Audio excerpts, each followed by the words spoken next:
Hello, and thank you for joining the Susan G. Komen Community Grants Workshop, Grant Writing Workshop for the 2016 to 2017 grant term.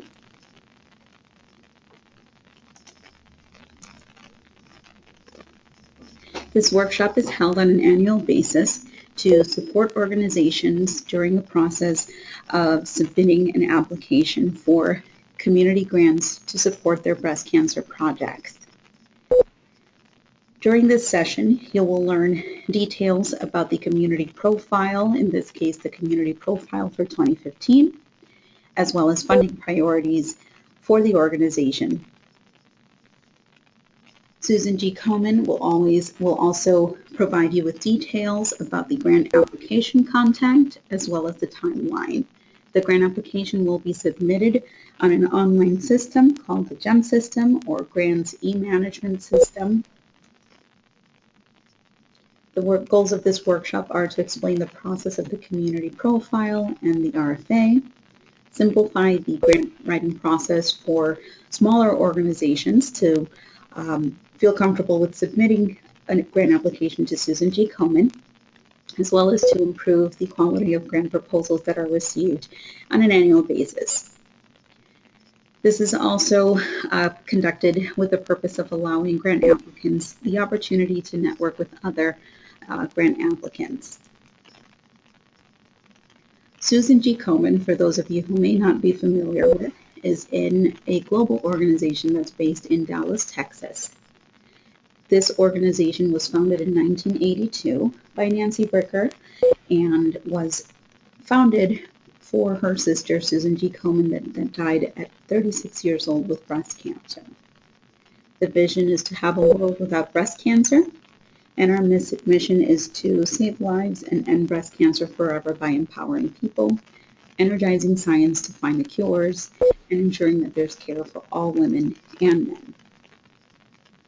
Our affiliate network, again, after it was founded in 1982, affiliates began to pop up throughout the entire United States.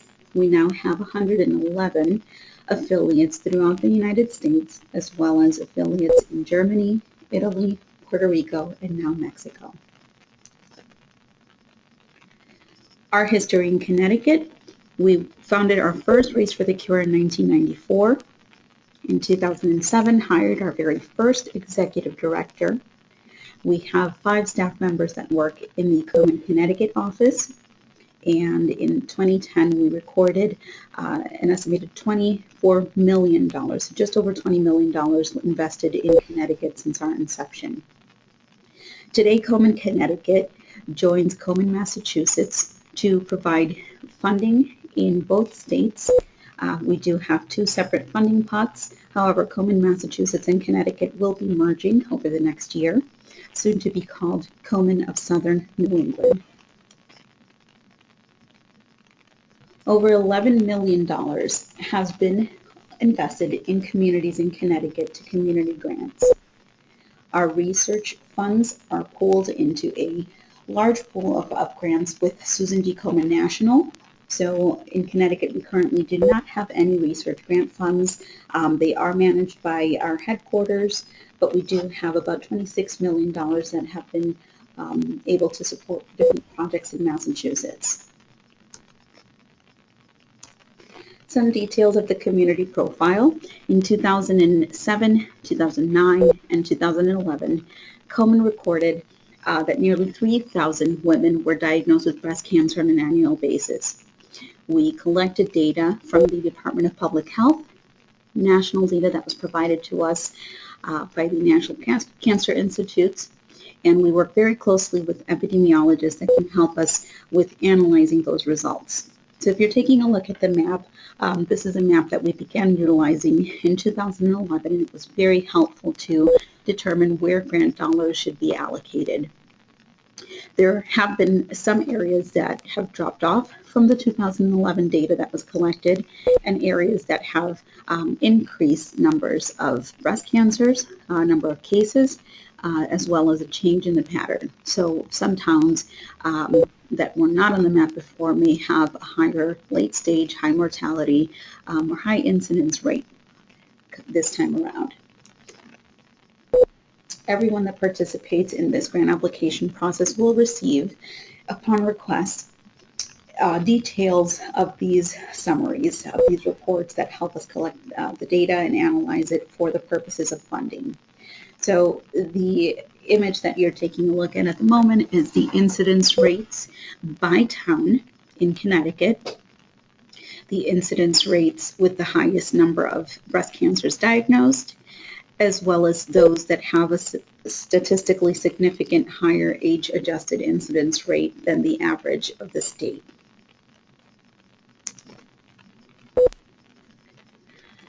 This slide will show you all of the late-stage rates in the state of Connecticut, again, once again by town, and these are the top 15 towns with more than 100 breast cancer diagnoses.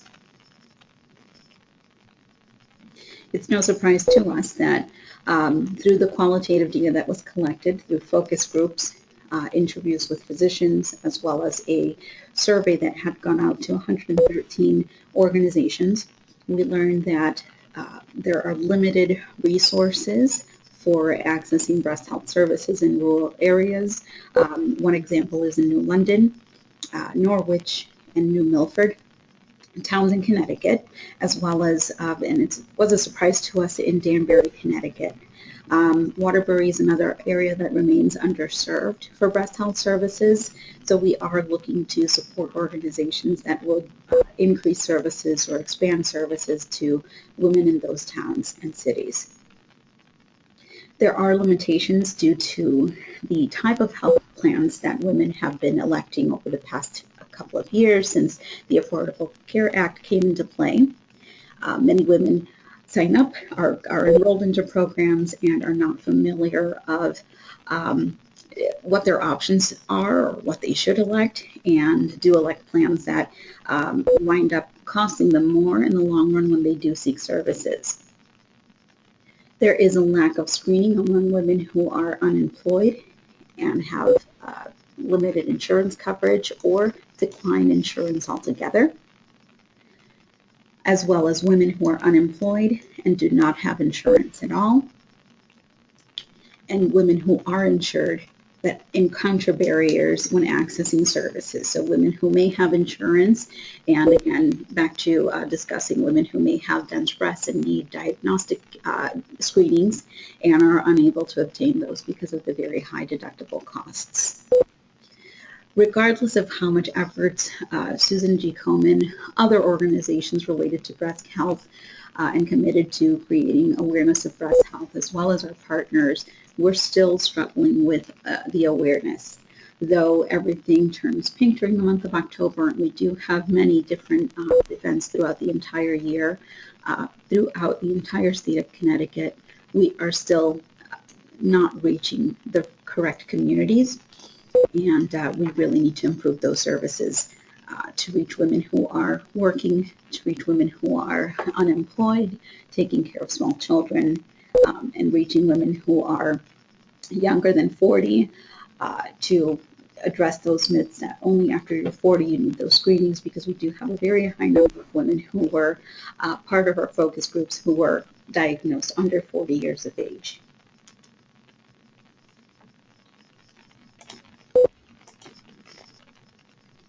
Our health systems analysis, we learned that 113 screening locations are in Connecticut providing breast health services. At least 26 of those programs are funded by Susan G. Komen, the Avon Foundation, Pink Aid, to name a few, to provide early detection screenings. Some of those organizations do also provide patient care assistance. And there are 11 early detection program sites throughout the state of Connecticut.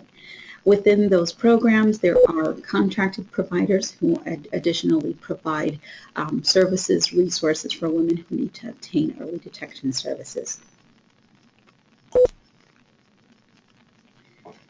Our target communities will be focused in 33 towns and cities in Connecticut. When you're looking through the full document of the community profile, you will notice that we were We were required through Komen headquarters to identify target areas or counties. So for that purpose, we've identified 5 counties in Connecticut. However, Komen will have a specific focus on the 33 towns that you saw on the map previously. Komen Connecticut will be seeking all opportunities to further promote any program that's funded by Komen grants. So we are hoping to provide a helping hand to the organizations that are funded by us and help them promote their services to different employees through different partnerships that Komen affiliate has. Our goals are to reduce barriers and increase access to existing breast health services in Fairfield, Hartford, and New Haven counties in order to reduce late-stage mortality rates throughout cities and towns within the target communities, as well as increasing the availability of breast health resources for women in New London County and in Litchfield County, primarily women that are living in New Milford and Danbury.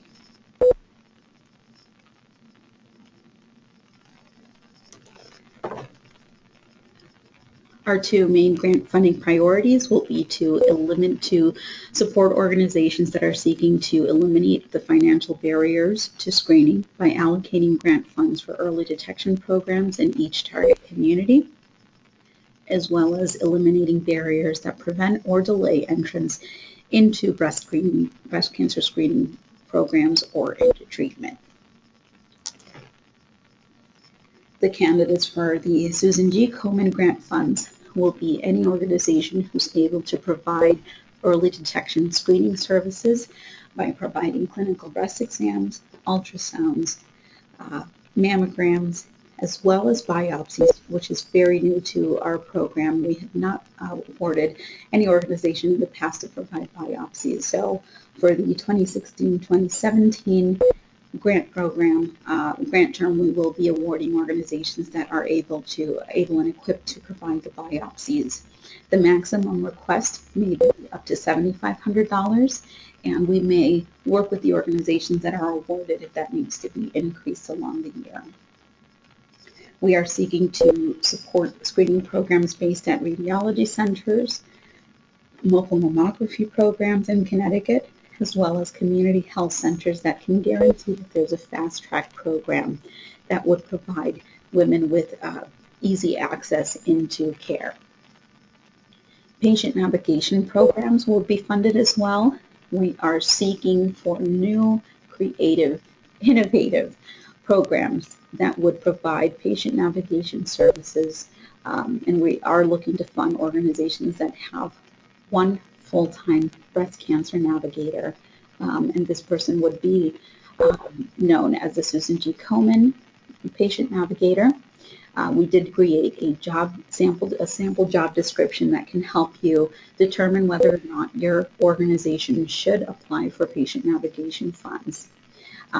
Through our quantitative data collection period, through focus groups, as well as through speaking with some providers, that has been one of the major concerns, is that if there are services that provide patient navigation in certain areas in Connecticut, they were very limited. So the patient navigator was divided by 1 or 2 different programs. So we are hoping to only fund organizations that would guarantee Komen that they will have 1 individual fully dedicated to providing breast cancer services.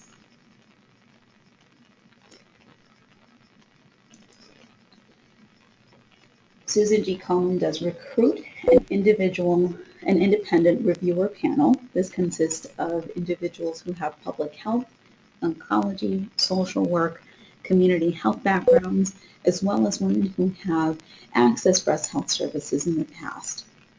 These individuals do work within the target communities that we're hoping to fund. They do understand the needs of those communities because of their work history or because they reside themselves within those communities. They're also further trained by Susan G. Komen to understand the needs and funding priorities related to breast health and breast health services. This independent reviewer panel will receive all of the applications. They are tasked with reviewing the applications, scoring them, and developing a rank order that would be submitted to the Board of Directors for approval for funding. In previous years, and I can account for at least 4 of the years that I have been with this organization, that rank order list, that slate that's created and presented to the board, may consist anywhere between 15 and 30 applications. Depending on how much we have available for grant funds, those organizations would be funding. That's how the funding is determined. So we wish the best of luck to any organization that does apply. Unfortunately, in the past 2 years, we've had very limited funding. We went from awarding $1 million annually 3 years in a row to awarding anywhere between $700,000 and $800,000 a year. So this grant process is competitive, and it's become increasingly competitive because we do have limited funds. Our reviewer panel needs to be given very, very specific details of your grant project in order to get a higher score, and you are more likely to be awarded if your organization submits an application that's quite strong. Our reviewers have provided feedback in the past, notifying that during that review process, when they're looking at the project abstract, they're unable to determine what the purpose of the programs are. So we are urging any applicant to focus some time to making sure that that abstract is crystal clear, as well as the project description that follows that. Our group grant reviewers are going to look for organizations that are very, very specific, that have very specific goals as well as objectives. So you really need to narrow your focus and make sure that these reviewers can understand your program within the first 2 or 3 pages when they open this application. Your patient navigation model is also quite important to the reviewers. If you are requesting funds for patient navigation services, please inform the reviewers through your application whether you are seeking to hire an individual that would be located within the hospital, or an individual who would be located at a community health center or another social organization. Would that individual be providing outreach services, which a very, very strong component of the programs that we're hoping to fund will have an outreach component. Outreach is extremely important, as we do understand that women are not always seeking services on their own. The outreach component is key.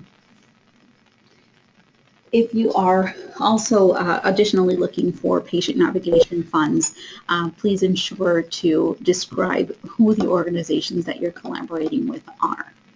Where are women going to be, where will women be referred to if they do need breast health services?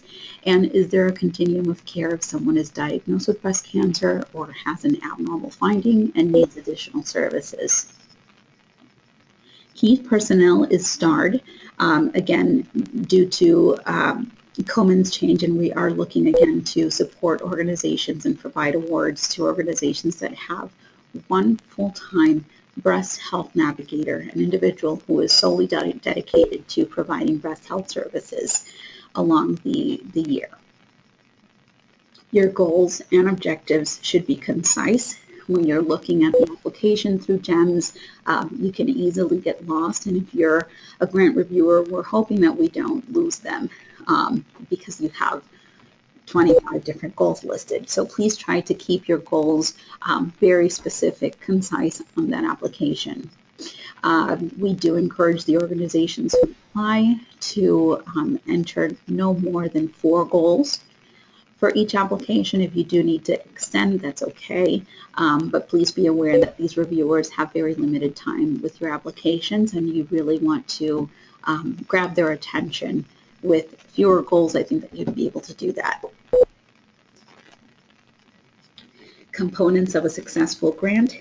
How well does your organization understand and deliver services to the target audience?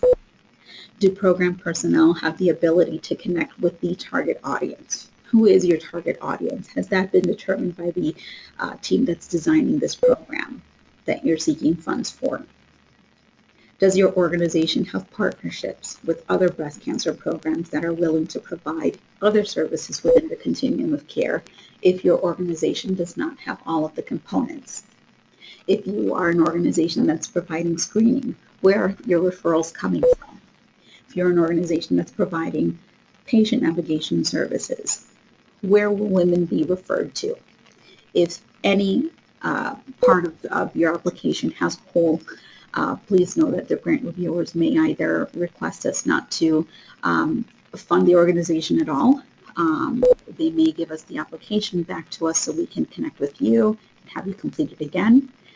We're really looking to avoid that because it does extend the period for the grant review process. Are all of the program personnel committed to providing quality care for everyone? Will this project have an impact in the target community that results in changing behaviors, addressing myths about screening, and ultimately reducing late stage and mortality of breast cancer by ensuring that women are accessing the services at the earliest stage possible? These are some of the questions that would help you when you are regrouping with the team that's designing this program. If you have been awarded a Komen grant in the past, please know that this is an opportunity to refresh your program if it's needed. There are many instances in which your program has been doing well for many years, but please do not shy away from looking for other opportunities to enhance the services that you're providing. The grant management system will allow you to review the grant opportunity, the request for applications. It will allow you to complete the application online, as well as upload documents, sign and submit the documents. When uploading documents, we highly urge all organizations to pay close attention to this message. The GEM system, unfortunately, does not have a very good section to upload documents. So we are requesting of organizations who are submitting resumes, job descriptions, or any other documents that are related to your evaluation tools. Please try to group those documents into one and submit it as one long PDF. That simply helps the grant reviewers see everything in one shot rather than click through the entire application, as well as click through the section where all of these documents live.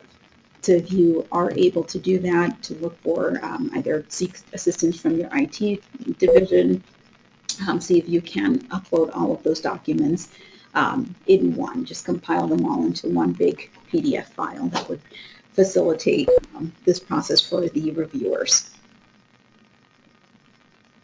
You would, if you have not yet registered for using the GEM system, you may do so by going to affiliategrants.komen.org. If you do have an ID, please do not go through this process once again. You should be able to use, even if it was 3 or 4 years ago, utilize your registration user ID. And if you're unsure if you have an ID or not, please contact us at the Komen Connecticut office, and we will retrieve the user ID and password for you. Do not, another important message for anyone applying is, do not submit a registration for a new organization. If your organization exists, it is easier to group all of your previous applications together in one. So please try to use any user codes that you've had in the past. Access will be granted to the online system to begin your applications as of October 29th, 2015 at 5 o'clock.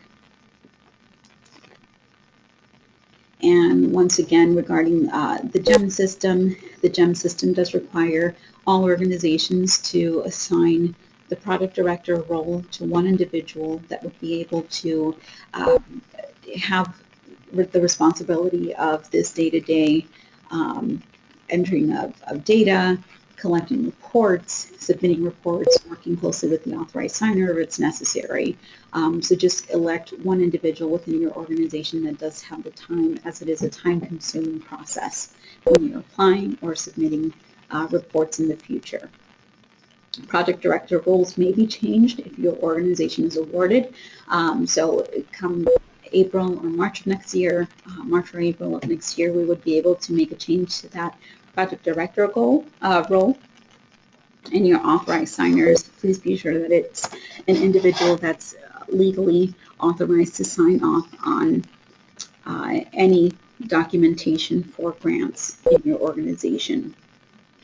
If the authorized signer is a high-level individual in an executive position and they do not have the time to dedicate to reviewing applications or signing off on the GEM system when the time comes, be sure that an assistant is trained on the GEM system so they can assist that person with signing off on any reports. Though, yes, all authorized signers should have eyes on any application that's submitted to Komen, and they should fully understand the legal terms of a contract if your organization is awarded in the future. Grant writers would also have a role unique to their position, so they are able to edit and upload any documents to GEMS. And there is a viewer category, which not many organizations use, but that is given to anyone who doesn't necessarily need to spend so much time in the system, but does want to understand the program.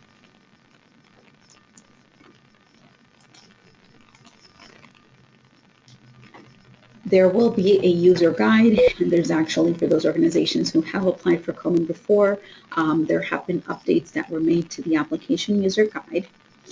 So I am happy to submit those to you electronically once you're ready to receive those if you do decide to submit the full application to Komen. Technical assistance will be available to anyone that's looking for the Komen grant through November 24th, just before Thanksgiving weekend. The application will be due on Monday the 30th. And again, technical assistance will only be available till about the 24th or the 25th of the month, mainly due to the limited staffing that we have. So there may or may not be individuals that can assist you just before going off on the holiday weekend, which most organizations are closed down. Please be sure to follow the user guide as best as you can. When you do contact the office for any assistance, Komen staff, myself, the grant coordinator, as well as our intern, are trained through that manual that you have. So we do assist by backtracking and making sure that we followed all of the steps correctly.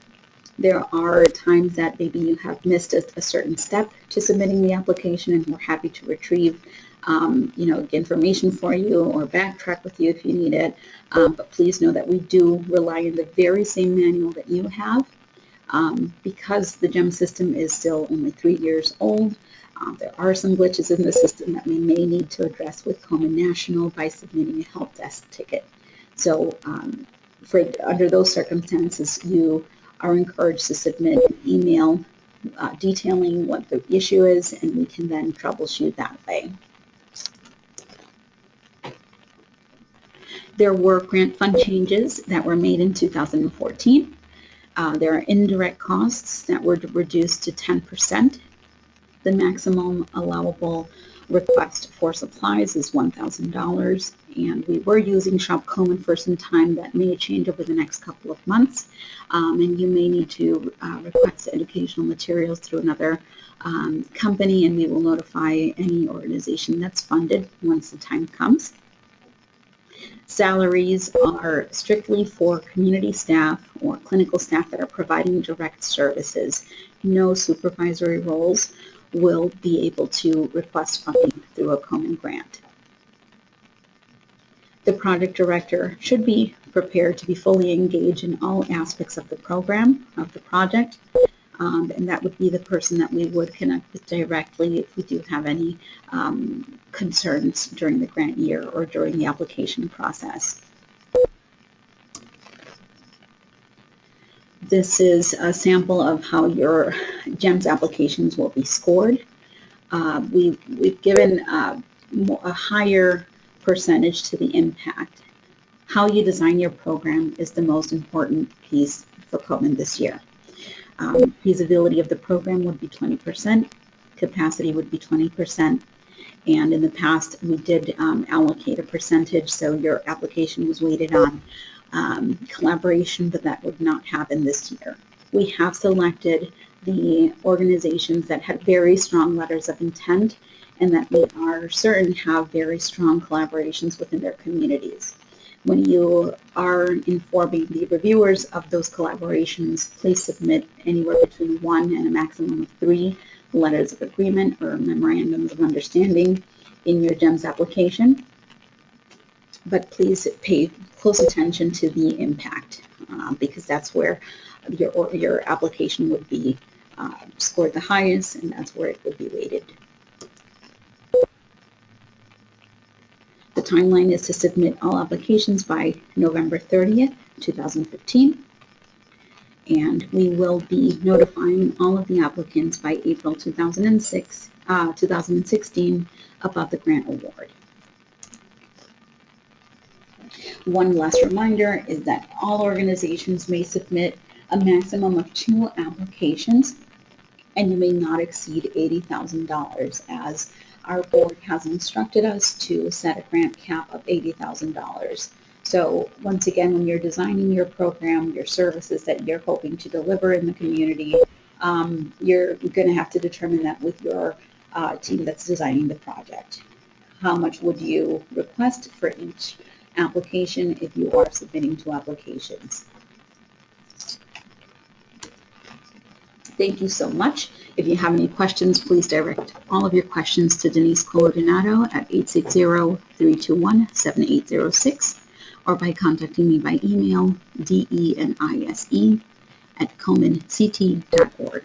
Thank you so much for your time.